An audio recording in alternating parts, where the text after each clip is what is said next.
Hey y'all, welcome or welcome back to my channel, being Louisa. So this is part 2 of my midwifery Q&A. Make sure you go check out part 1. I will be linking it in the cards above. And yeah, if you haven't already checked out. Now let's continue.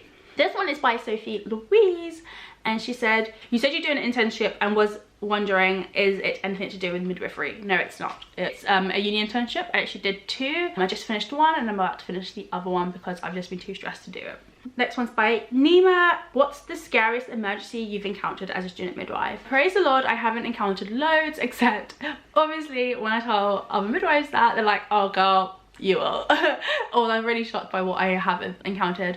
I think for me it was the scariest because it happened and I was the only one around. It was a lady lost consciousness while she was standing and then fell. And I know they say like don't catch, but like her man was there and he was holding the baby, and like I was by myself and she was falling to me, so I like caught her. But yeah, it was scary. I kind of forgot certain things and I was just like, I need to make sure she can like respond to me. And then that was scary because no one was around. Yeah, but it was great and she's all good, so yeah. This one's by Goodbye Vanilla Skies. What happens if you don't reach the 40 mark? So she's referring to the 40 catches that you have to get here in England, and you just continue your course until you get your 40. Basically, like you just won't finish when your other cohort finishes. Like you will continue placement until you get your 40 catches. And if desperate times comes to desperate times, like then you just go in and catch a baby and walk out, and go into another room, catch a baby and walk out, basically. Yeah, that's basically what happens. Which is why I was so stressed off first year. I finished it first year with 3 catches because I was like, I do not want to do that. But now I've become less judgy and I'm like, if I have to, I'll do it. But hopefully not, God willing not. But yeah. Next is Lacey. I'm torn between midwifery and paramedic science for uni. Any advice to help me decide? Volunteer. As I always say, volunteer. I guess for paramedics you can do like St. John's ambulance. I don't know what they do, but I guess they do like days or volunteer. You can volunteer somehow with them, or you can go on to a maternity ward somewhere in your local hospital, or travel a bit to another hospital and volunteer on a maternity ward there, so you can just see what it's all about. I'm gonna say so wrong, sorry. This one's by Munishi. Are there any A levels that you would strongly suggest taking? I haven't looked at uni requirements in forever, but I would suggest biology, and yeah, I don't know what else. I would just say go into the university websites that you're interested in going to and check that out there, and they'll tell you what to take. Which in your opinion are the best universities currently to study at in England for midwifery? I have no idea. Again, I don't know because I don't need to apply for uni, so I haven't done the research. But go out there, check on league tables, but then also go to the unis, go to open days and ask the students themselves what they think when there's no teachers around, so that you can find out which one sounds like it fits you best. This one is by Jodie. What was the main reason that you decided to go directly to midwifery rather than nursing first? 2 reasons. Sorry, it's not main reason, but it's 2 reasons. 1, midwifery was never something I wanted to do. It was what God told me I should do for my life. And 2, I've never wanted to look after sick people. I'm not the best at looking after sick people. I'm not even good at looking after me when I'm sick. I just sleep all day. So yeah, that's kind of why I don't want to do nursing. I just went directly for midwifery. And then Jodie asks also, what's the worst part about the job? The hours, standing up all day, feeling exhausted the next day. I don't quite like night shifts, but I'm getting better at them. And the vomiting. Oh, the retching. Oh, yeah, no, yeah. I can do the poo. I can deal with the poo and the urine. I cannot deal with the vomit. It's not even the vomit itself, it's literally the retching. One time, I saw someone's vomit and I was like, oh, that's pretty decent vomit. It's literally the retching that gets me. I'm like, and it gets me going and I'm like, yeah, no. Becky asks, is first year at uni harder than access? No, it's not. I actually found access harder than first year because I did the access course in like 9 months and I had so many essays due and it was just full on, whereas first year uni, not like that at all. And I felt like first year uni was a slightly bit easier because I understood a bit more the anatomy and physiology behind everything. Sorry if I butchered your name, but Preeta says, how closely do you work with nurses in placement and at school? I don't. because we're midwifery, we don't really have nurses. Sometimes you get a pediatric nurse if there's been a call put out because like the baby's in stress, but otherwise no, we don't work closely with them at all. And that's not in placement or school, because our uni is split between 2 unis, and like the nurses mostly have their lectures at one uni and we mostly have our lectures at another uni, so yeah. And then he also asks, where else did you apply for midwifery? Did you apply for anything else, e.g. nursing? I did not apply for anything else. I only applied for midwifery. I applied to, obviously I applied for Kingston and St George's, which is where I'm at, which is one, because they split their course. I applied at London South Bank, I applied at King's College, and I actually got an offer for nursing at King's College instead of midwifery, which was upsetting, but like cool, like King's College wanted me still. Where else did I apply? I applied at Greenwich University, and then where else? I'm City University I applied at, but yeah. To Art and Science asks, tips for new coming second years. Take a break between first year and second year. Like, I only had a 3-week summer and I worked those 3 weeks at my other job. One, because I needed money to pay for my bills, but two, I don't really like to be like still, but this year I am totally taking a break. Take a break, like that is my biggest thing. Take a break, take a holiday if you can afford to have a holiday at that time of year. But yeah, just pamper yourself. Like, you may feel like kind of redundant and useless, but do it because you're gonna need that energy. You're gonna need to feel revived for second year. So yeah. Student midwife asks, is it hard to develop your communication skills as a student? Do you ever feel useless? It's not hard. It's hard on like you as a person, but it's not hard like in the job, because you're talking to women all the time, or you're talking to a mentor all the time. So yeah, developing your communication skills is pretty simple. And as a first year, sometimes I did feel a bit useless, but otherwise, no, not really. She also asks what to expect from the first year, e.g. workload, placement, balancing personal life and uni. I'm gonna say go check out my video that I did on this, because I've done quite a few videos on this topic, so I'll link them up there in the cards section for you to check them out. Megan asks, doing a midwifery course, have you found it's manageable to keep up a job at the same time? Again, I'm going to direct you to the card section because I've also done a video on this. Anna asks, in first year placement, how could you cope with the feeling of incompetence if you felt any? I didn't quite feel incompetent. I felt sometimes a bit useless, or a bit like, why are you looking at me and asking me this question on my first year? If a woman asks me a question or their partner asks me a question. But otherwise, like, I'm very like content in who I am and in my qualities and in my skill set, and like I'm very comfortable putting myself like in my place and being like, mate, you're a first year, or like, mate, you're a second year, like don't think you know too much, or don't act like you know a lot. Like, I'm very good at putting myself in my place and being like in first year I was like, I'm a first year, don't expect a crap ton out of yourself. Like, don't put that pressure on yourself and don't project that you know everything, because you don't. So yeah. Sorry, that's just how I talk to myself. I'm very like firm. I'm like, nah. But yeah, so I didn't really feel like any of those feelings, because I just knew like, I'm a first year, don't put that pressure on yourself. Hermione asks, I love her name, sorry, does all the work you do seem relevant, as in at uni? Yes, but they don't teach us enough.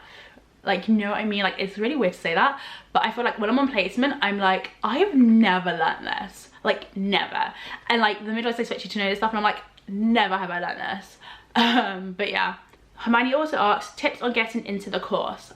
I feel like volunteering or any type of experience you can get within the healthcare system really helps. And doing your research, like doing your own research and like actually know what midwifery is about and all that type of stuff really helps as well.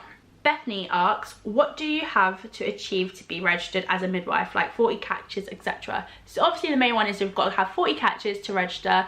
These are the European standards though, so I don't know how they're going to stand up in September or whenever we come out of the EU. But you got to have 40 catches, you've got to look after 100 women antenatally, 100 women postnatally, and 40 women with 40 women who are considered high risk. Now, you'll do those antenatal and postnatal so quickly if you're in community. However, if you don't write them all down like moi, you're going to be struggling. Like, you're not struggling, but you just won't have all your numbers. Like I could have had all my numbers at the end of first year, but I didn't write them down because I was a knob. But yeah, so make sure you write them down. But yeah, then there's other things as well that you've got to complete. Like there's other things like incompetencies that you've got to complete in your book, but there's so many of them for me to say. But basically, you got to know your stuff basically. Laura asks, what was the hardest thing about first/second year at uni? Again, I think I'm always going to say this. Having essays due in when you're on placement or the week after you've been on placement. Like, yeah, so hard. But I'm going to try next year to start my essays well early. She also asks, have you witnessed a stillbirth or bereaved mum? If so, how did you cope? Praise the Lord that I have not. I've been very lucky in that sense. I say it like that because not like I want anything bad to happen, but I would like to know how to handle it as a student. And then as a student, you also have loads of extra support. Whereas as a midwife, you still have support, but you don't have as much as you do as a student when you go through that situation. I haven't experienced that, so yeah. Yasmin asks, how do you cope with C-sections? Unfortunately, I feel faint every time I see operations. Ha ha ha. Alright. What I did was I watched some on YouTube to try and like desensitize myself, and then also I make sure I drink loads of water before I go into a section because they can take forever sometimes. It's even planned ones. I make sure I've had my snack before I go in, and I make sure I've gone to the toilet. And then otherwise there's one part that I hate.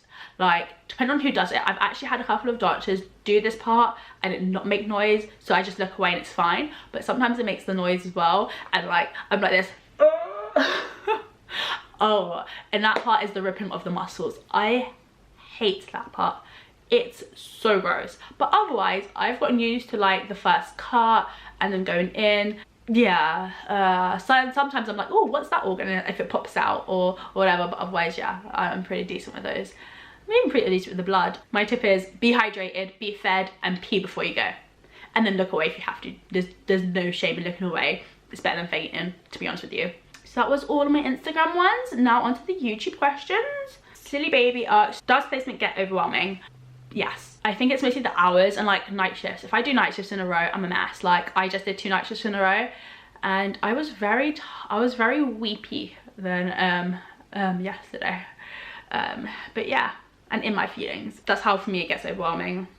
Caitlin asks, do you think it would help to do a nursing course first and then add a midwifery qualification on afterwards?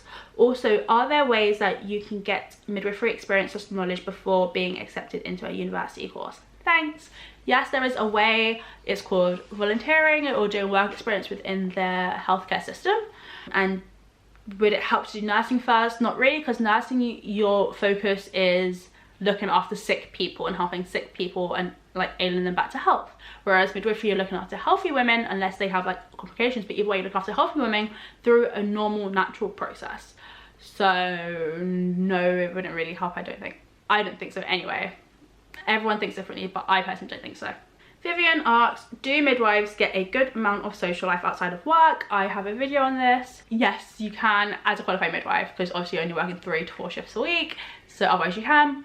As a student, you can. I see people in my course who have a great social life, and I wonder how the heck they're doing that. But yeah, it's just, I guess it's just time management and prioritizing stuff. But yeah. Miss Alice asks, what's the biggest misconception about midwives? Oh, that we're nurses. I guess that's like the biggest one, I guess. Danielle asks, I'm so stuck whether to do midwifery. I do have a passion interested in midwifery, so I have a lot of questions, but 2 that I want to ask the most are, can the women's and babies' lives being in your hand get overwhelming? Yes. In first year, that really was something that struck me. And whenever I think about that fact that I'm qualifying next year, it's like, oh crud, that's gonna be in my hands. But that just urged me to do more research and learn more, really. But yeah. Also, does the staffing levels make it difficult to focus on individual women at a time? How many women does a midwife have at one time? Yes, it does make it difficult. It depends on where you're at. Depends on what ward you're on as well. It depends on what unit you're in, what ward you're on, and yeah, and what staffing levels are like. Antenatal and postnatal wards, you can have anywhere between, like, usually you have like at least a bay, but that can constitute anywhere between 4 to 8 women minimum, and then maximum 12 to 14 women. Just really does depend on where you're at and how bad the staffing levels are.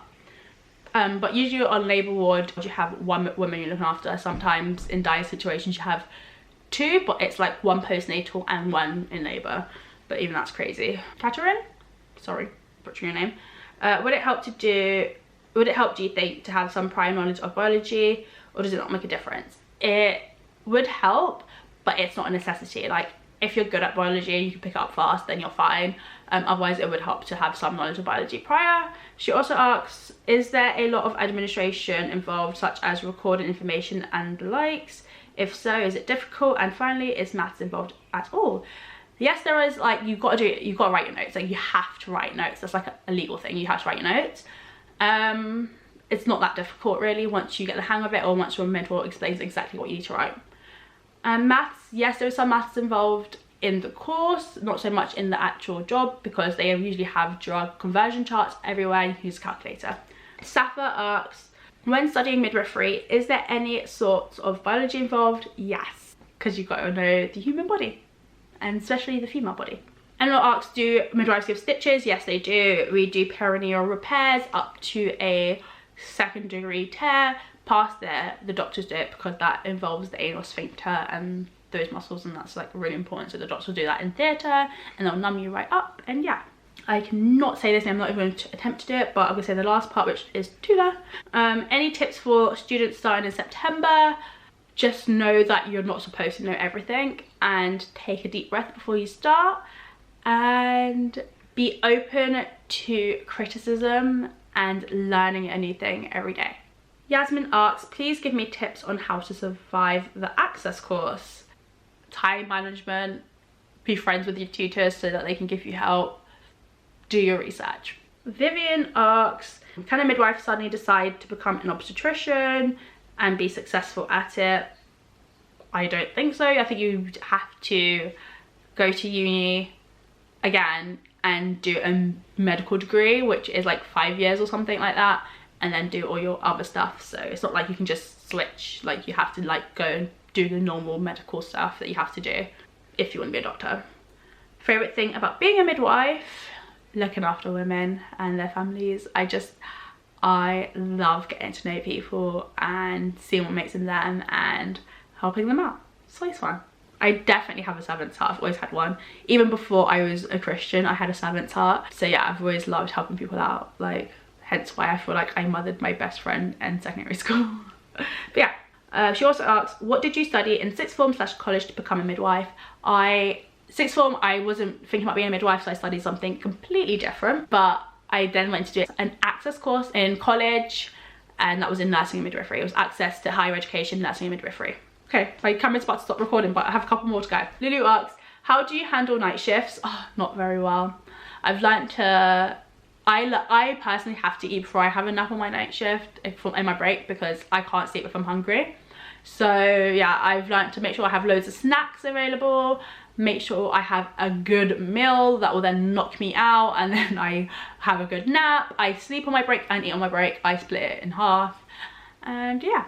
She also asks, how do you balance your placements and your university studies? What is your average weekly timetable like, and could you still commit to a part-time job when studying?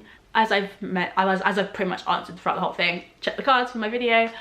And also, it depends on where you go to uni. My uni, we do blocks. So if we're on uni block, we're on uni Monday to Friday, 10 till 4, yeah. And then if we're on placement, it's whenever your mentor's on placement, 3 to 4 times a week. Usually 12.5-hour shifts or 10-hour shifts if you're on community or in a clinic. So this is the last one, praise the Lord. That was so many, guys. Charlotte asks, does midwifery make you feel stressed and self-conscious? Thanks. Not self-conscious, yeah, no, not really. I'm very much set in I feel like I answered that too quickly, so I have to think about it. But I'm very much set in the fact that I'm like a child of God, and like I get my identity from him, so it doesn't really affect my self-esteem. However, stress, oh hell yeah, I feel stressed quite often through midwifery, usually through the course and not necessarily placement, but sometimes I can feel stressed from placement. Yeah, it happens, it's a thing, don't be ashamed of it, just deal with it. Like, I have counselling, so yeah, and I have a really great support system. So I hope those answered any of the questions you had in your mind about midwifery. Damn, that was long. But yeah, I hope you guys enjoy this video. I might even split this into another part, so this might actually end up being a part 2 and a part 3. But yeah, I hope you guys enjoy, and until next time, keep on being you. If you liked the video, give it a thumbs up, comment down below with any questions or suggestions, and don't forget to subscribe to get weekly updates. Bye y'all.